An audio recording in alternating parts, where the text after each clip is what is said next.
ಹೆಚ್ಚಳ ಒಲಿಂಪಿಕ್ಸ್ ಪದಕದ ಕನಸು ಕಾಣ್ತಾ ಇದ್ದಂತಹ ವಿನೇಶ್ ಫೋಗಟ್ ಅವರ ಅನರ್ಹತೆಯಿಂದ 140 ಕೋಟಿ ಭಾರತೀಯರಿಗೂ ಕೂಡ ಬೇಸರವಾಗಿದೆ. ಮಹಿಳಾ ಕುಸ್ತಿಪಟು ವಿನೇಶ್ ಫೋಗಟ್ ಆಟದಿಂದ ಹೊರಬಿದ್ದಿದ್ದಾರೆ. ಇದರಿಂದ ಬಹಳ ದೊಡ್ಡ ಆಘಾತವನ್ನೇ ಅವರು ಮಾತ್ರ ಅಲ್ಲ 140 ಕೋಟಿ ಭಾರತೀಯರು ಕೂಡ ಎದುರಿಸ್ತಾ ಇದ್ದಾರೆ. 100 ಗ್ರಾಂ ತೂಕ ಹೆಚ್ಚಿದ್ರಿಂದ ಒಲಿಂಪಿಕ್ಸ್ನಿಂದ ಅನರ್ಹಗೊಂಡ್ರು. ನಿನ್ನೆ ರಾತ್ರಿ 2 ಕೆಜಿ ತೂಕ ಹೆಚ್ಚಾಗಿದ್ರ ಬಗ್ಗೆ ಕೂಡ ಅವರು ಸಾಕಷ್ಟು ಕಸರತ್ತನ್ನ ಹೋರಾಟವನ್ನು ನಡೆಸಿದ್ರು. ರಾತ್ರಿಯೆಲ್ಲ ನಿದ್ದೆಗೆಟ್ಟು 1.5 ಕೆಜಿಯಷ್ಟು ಇಳಿಕೆಯನ್ನ ಕೂಡ ವಿನೇಶ್ ಫೋಗಟ್ ಮಾಡ್ಕೊಂಡಿದ್ರು. ಇನ್ನೂ 150 ಗ್ರಾಂ ತೂಕವನ್ನ ಇಳಿಸೋದಕ್ಕೆ ಬೇರೆ ಬೇರೆ ರೀತಿಯಾಗಿ ಕಸರತ್ತನ್ನು ಮಾಡಿದ್ರು. ರಕ್ತದಾನ, ಕೂದಲು ಕಟ್ಟು, ಉಗುರುಗಳನ್ನು ಕಟ್ ಮಾಡೋದು, ಈ ತರ ಯಾವ್ಯಾವ ಮಾರ್ಗ ಇದೆಯೋ ಎಲ್ಲಾ ಮಾರ್ಗವನ್ನ ಅವರ ತರಬೇತುದಾರ ಹಾಗೂ ಸ್ವತಃ ವಿನೇಶ್ ಫೋಗಟ್ ಅವರು ಎಕ್ಸ್ಪ್ಲೋರ್ ಮಾಡಿದ್ರು.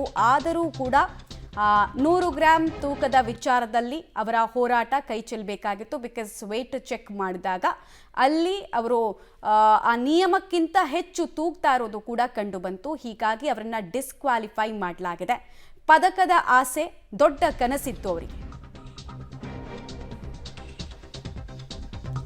ನಿನ್ನೆ ಪಂದ್ಯ ಮುಗಿದ ಮೇಲೆ 52 ಕೆಜಿ ತೂಗ್ತಾ ಇದ್ರಂತೆ ವಿನೇಶ್ ಫೋಗಟ್ ಅನ್ನೋದು ತಿಳಿದು ಬರ್ತಾ ಇದೆ.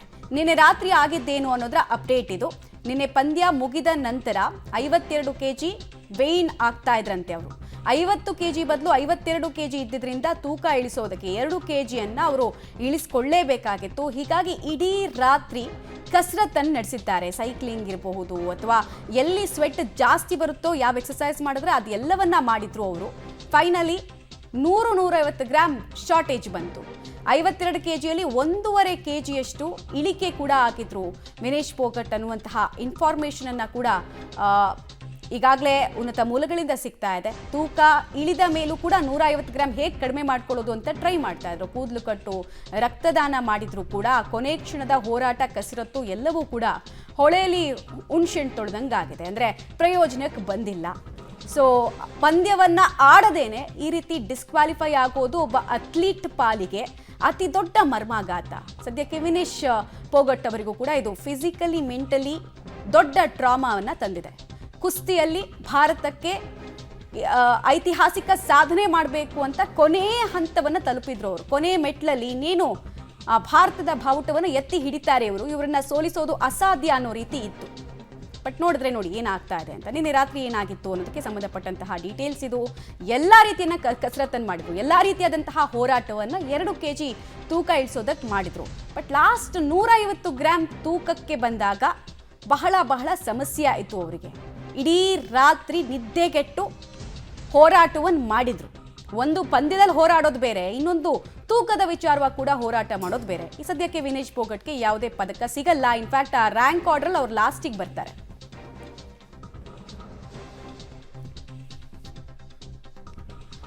ಹಾಗಾದ್ರೆ ಮುಂದೇನು ವಿನೇಶ್ ಅನರ್ಹತೆ ಸಂಬಂಧಪಟ್ಟಂತೆ ಅನ್ನೋದರ ಡೀಟೇಲ್ಸ್ ನೋಡ್ತಾ ಇದ್ದೀವಿ. ಸೊ ವಿನೇಶ್ ಫೋಗಟ್ಗೆ ಯಾವುದೇ ಪದಕ ಸಿಗಲ್ಲ. ಸಿಲ್ವರ್ ಸಿಗುತ್ತಾ, ಕಂಚು ಸಿಗುತ್ತಾ ಅನ್ನೋ ಪ್ರಶ್ನೆ ಇತ್ತು ಎಲ್ರಿಗೂ. ಬಟ್ ಈ ಫ್ರೀ ಸ್ಟೈಲ್ 50 ಕೆಜಿ ವಿಭಾಗದಲ್ಲಿ ವಿನೇಶ್ಗೆ ಕೊನೆಯ ಸ್ಥಾನ ರೂಲ್ ಬುಕ್ನ ಪ್ರಕಾರ ಸಿಗ್ತಾ ಇದೆ.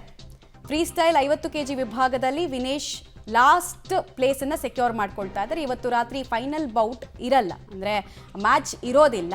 ಮ್ಯಾಚ್ ಇಲ್ಲದೇನೆ ಅಮೆರಿಕಾದ ಸ್ಪರ್ಧಿ ಇದ್ದಾರಲ್ಲ ಸಾರಾ ಅವರು ಬೌಟ್ ಇಲ್ಲದೇನೆ ಚಿನ್ನದ ಪದಕಕ್ಕೆ ಅರ್ಹರಾಗ್ತಾ ಇದ್ದಾರೆ. ಇದು ಕೂಡ ರೆಸ್ಲಿಂಗ್ನ ನಿಯಮಗಳು, ವರ್ಲ್ಡ್ ರೆಸ್ಲಿಂಗ್ ಅಸೋಸಿಯೇಷನ್ನ ನಿಯಮ ಇದು. ವಿನೇಶ್ ಅನರ್ಹತೆ ಪರಿಣಾಮ ಬೆಳ್ಳಿ ಪದಕ ಯಾರಿಗೂ ದಕ್ಕೋದಿಲ್ಲ. ಫ್ರೀ ಸ್ಟೈಲ್ 50 ಕೆಜಿ ವಿಭಾಗದಲ್ಲಿ ಕೇವಲ ಚಿನ್ನ ಹಾಗೂ ಕಂಚನ್ನ ವಿತರಣೆ ಮಾಡಲಾಗುತ್ತೆ ಅನ್ನೋದು ಈಗ ತಿಳಿದು ಬರ್ತಾ ಇರುವಂತಹ ವಿಚಾರ. ಮತ್ತೆ ವಿನೇಶ್ ಫೋಗಟ್ ಇದಾರಲ್ಲ, ಅವರು ಈ ಹಿಂದೆ 53 ಕೆಜಿ ರೆಸ್ಲಿಂಗ್ ವಿಭಾಗದಲ್ಲಿ ಸ್ಪರ್ಧೆ ಮಾಡ್ತಾ ಇದ್ದವರು. ದಿಢೀರಂತ 50 ಕೆಜಿಗೆ ಸ್ಪರ್ಧೆ ಮಾಡ್ತೀನಿ ಅಂತ ಅವರೇ ನಿರ್ಧಾರ ಮಾಡಿದ್ರು. ಬಟ್ ತೂಕದ ವಿಚಾರ ಇಲ್ಲಿ ಅವರಿಗೆ ಸಮಸ್ಯೆ ಆಯಿತು.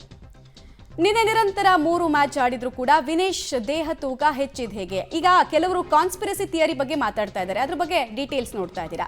ವಿನೇಶ್ಗೆ ನೀಡಿದ ಆಹಾರದಲ್ಲಿ ಏನಾದರೂ ವ್ಯತ್ಯಾಸ ಆಗಿದೆಯಾ ಅಂತ ಇಂಡಿಯನ್ ಒಲಿಂಪಿಕ್ ಅಸೋಸಿಯೇಷನ್ ಶಂಕೆಯನ್ನ ವ್ಯಕ್ತಪಡಿಸ್ತಾ ಇದೆ. ನೋಡಿ, ಬ್ಯಾಕ್ ಟು ಬ್ಯಾಕ್ ಮ್ಯಾಚ್ ಆಡಿದ್ದಾರೆ ಅಂದರೆ ಆಬ್ವಿಯಸ್ಲಿ ಅವ್ರ ಕ್ಯಾಲರೀಸ್ ಬರ್ನ್ ಆಗಿರುತ್ತೆ. ಮತ್ತೆ ಇಲ್ಲಿ ವೆಯ್ಟ್ 2 ಕೆಜಿ ಹೆಂಗೆ ಜಾಸ್ತಿ ಆಯಿತು ಅನ್ನೋದು ಪ್ರಶ್ನೆ ಆಗ್ತಾ ಇದೆ. ದಿಢೀರ್ ತೂಕ ಹೆಚ್ಚಳ ಹಿನ್ನೆಲೆಯಲ್ಲಿ ಏನಾದರೂ ಕಾನ್ಸ್ಪಿರಸಿಗಳು ಆದ್ವಾ ವಿನೇಶ್ ವಿಚಾರದಲ್ಲಿ ಅಂತ ಹೀಗಾಗಿ ಇದಕ್ಕೆ ಸ್ಟ್ರಾಂಗ್ ಪ್ರೊಟೆಸ್ಟ್ ಮಾಡಬೇಕು, ರೀಅಪೀಲ್ ಮಾಡಬೇಕು ಅನ್ನುವಂತಹ ಕೂಗು ಸಾಮಾಜಿಕ ಜಾಲತಾಣದಲ್ಲೂ ಕೂಡ ವ್ಯಕ್ತ ಆಗ್ತಾ ಇದೆ. ನೋಡಿ, ಒಬ್ಬ ಸ್ಪೋರ್ಟ್ಸ್ ಪ್ಲೇಯರ್ ಗೊತ್ತಿರುತ್ತೆ, ಒಂದು ಮ್ಯಾಚ್ ಒಂದಿನಕ್ಕೆ ಆಡಬೇಕಾದ್ರೇನೆ ಅವ್ರ ಎನರ್ಜಿ ಎಲ್ಲ ಡ್ರೈನ್ ಆಗಿರುತ್ತೆ, ಕ್ಯಾಲರಿ ಸಿಕ್ಕಾಪಟ್ಟೆ ಬರ್ನ್ ಆಗಿರುತ್ತೆ. ಬಟ್ ಇಲ್ಲಿ ಏನಾಯ್ತು ಅನ್ನೋದು ಪ್ರಶ್ನೆ. ಡೀಟೇಲ್ಸ್ ಕೊಡ್ತಾರೆ ಶಬೀರ್, ನೇರ ಸಂಪರ್ಕದಲ್ಲಿ ಜಾಯ್ನ್ ಆಗ್ತಾ ಇದ್ದಾರೆ. ಶಬೀರ್, ಎರಡು ಪ್ರಶ್ನೆಗಳು ಉದ್ಭವಿಸುತ್ತೆ. ಹಿಂದೆ ವಿನೇಶ್ ಫೋಗಟ್ 53 kg ವಿಭಾಗದಲ್ಲಿ ಸ್ಪರ್ಧೆ ಮಾಡ್ತಾ ಇದ್ದವರು ದಿಢೀರಂತ 50 kg ವಿಭಾಗದಲ್ಲಿ ಸ್ಪರ್ಧೆ ಮಾಡಿದ್ದು ಪ್ರಾಬಬ್ಲಿ ಅವರು ವೆಯ್ಟ್ ಮ್ಯಾನೇಜ್ಮೆಂಟ್ಗೆ ತೊಡಕಾಯ್ತಾ ಅನ್ನೋದು ಒಂದು ಪ್ರಶ್ನೆ. ಎರಡನೇದು, ಬ್ಯಾಕ್ ಟು ಬ್ಯಾಕ್ ಮ್ಯಾಚ್ ಇತ್ತು, ಆದ್ರೂ ವೆಯ್ಟ್ ಹೆಂಗೆ ಏನಾಯ್ತು ಅಂತ ಸುಮಾರು ಜನ ಪ್ರಶ್ನೆ ಕೇಳ್ತಿದ್ದಾರೆ. ಬಟ್ ಇಲ್ಲಿ ನ್ಯೂಟ್ರಿಷನ್ನು ಮತ್ತೆ ಪೌಷ್ಟಿಕಾಂಶವನ್ನ ಮೇಂಟೈನ್ ಮಾಡೋ ಸಲುವಾಗಿ ನಿರಂತರವಾಗಿ ಅವರು ಈ ಎಲ್ಲ ಪ್ರೋಟೀನ್ಸ್ ಅನ್ನ ಇನ್ಹೇಲ್ ಮಾಡ್ತಿರ್ತಾರೆ ಅಥವಾ ತಗೊಳ್ತಿರ್ತಾರೆ. ಅದು ಸಮಸ್ಯೆ ಆಯ್ತಾ ಬ್ಯಾಲೆನ್ಸಿಂಗ್ ವಿಚಾರದಲ್ಲಿ ಅನ್ನೋದು ಎರಡು ಪ್ರಶ್ನೆ ಇದೆ.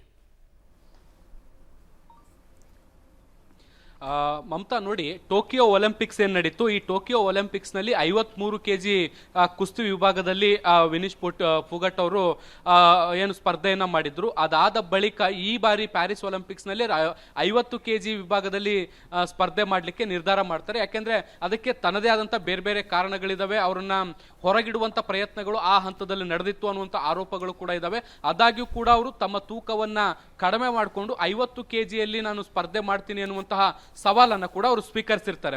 ಹೀಗಾಗಿ ಅವರು ತಮ್ಮ ದೇಹದ ತೂಕವನ್ನು ಕಡಿಮೆ ಮಾಡಿಕೊಂಡು ಆ ಒಂದು ಪಂದ್ಯಕ್ಕೆ ಕ್ವಾಲಿಫೈ ಆಗಲಿಕ್ಕೆ ಏನೆಲ್ಲ ತಯಾರಿಗಳು ಬೇಕು ಅದೆಲ್ಲವನ್ನ ಕೂಡ ಮಾಡ್ಕೊಂಡಿರ್ತಾರೆ. ಆರಂಭಿಕ ಎಲ್ಲ ಪಂದ್ಯಗಳಲ್ಲೂ ಕೂಡ ಅವರು ತಮ್ಮ ವೇಟ್ ಅನ್ನ ಮ್ಯಾನೇಜ್ ಮಾಡುವಲ್ಲಿ ಸಫಲ ಕೂಡ ಆಗಿರ್ತಾರೆ.